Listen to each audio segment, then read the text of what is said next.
This presentation covers a timely subject, ethical issues in social network advertising. A few recent concerning events in the news. The Christchurch mosque shooting in New Zealand, continued anti-Muslim violence in Sri Lanka, where the government has actually shut down social media sites to protect the public, and most famously, the 2016 U.S. election, which was tainted by Russian interference using social media platforms.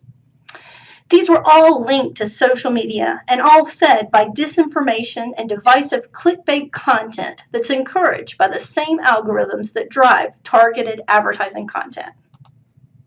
How did we get here? The early days of internet advertising hold some clues.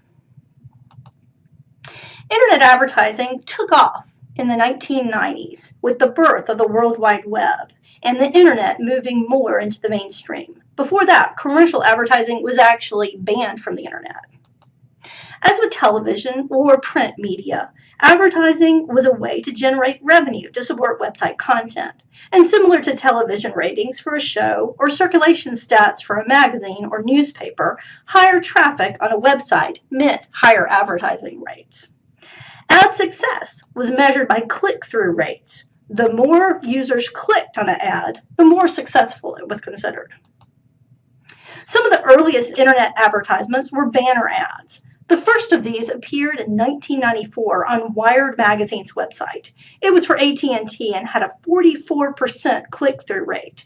2% is considered above average click-through rate for a website today. Another type of ad was the pop-up, ads that popped up in the web browser when a user visited the site. These were widely hated, and they're a good example of advertisers not being very concerned with the effect their ads had on the consumers they targeted. Fast forward to internet advertising today. It's grown into a multi-billion-dollar industry, with social media ads on sites like Facebook experiencing some of the biggest growth. Social media ads differ from the old-school advertisements on the internet in a few key ways. Most platforms, Facebook being the most famous example, track user data points, their likes, their comments, their shares, and present ads that target people based on that data. Sometimes this can be good. Someone who talks about their cat a lot or watches cute cat videos might get targeted with meaningful ad content for a new kitty toy, or a service that turns your cat into a royal pet portrait. But this can also have a much darker and murkier ethical side. The 2016 election is a good example. During the 2016 election campaign, Russia was able to purchase and run misleading and divisive ads using Facebook's ad service that targeted users at both the far right and the far left of the political spectrum, some feel influencing the outcome of the election. These ads pushed already sympathetic users towards provocative, often fake news sites, creating a damaging and dangerous feedback loop where the users who clicked were often presented with more of the same, creating a misinformation bubble. What can be done? Protecting user data is one option.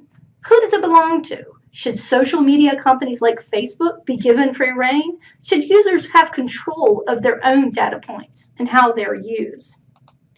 Policing dangerous content is another. Facebook and other platforms are trying to be more vigilant about policing radical and divisive content. The amount of content pouring onto the platform daily presents a challenge, however. Perhaps one of the most important, though less talked about options, is making the computer algorithms social media companies use to present ad content to users be more transparent. Just as companies must adhere to safety and environmental guidelines to protect the public good, social media sites should be held accountable for the ethical impact these technological advances are having on our society. Just as we expect a company not to pollute or endanger the environment, we should also expect a high-quality media environment not polluted with disinformation, lies, propaganda.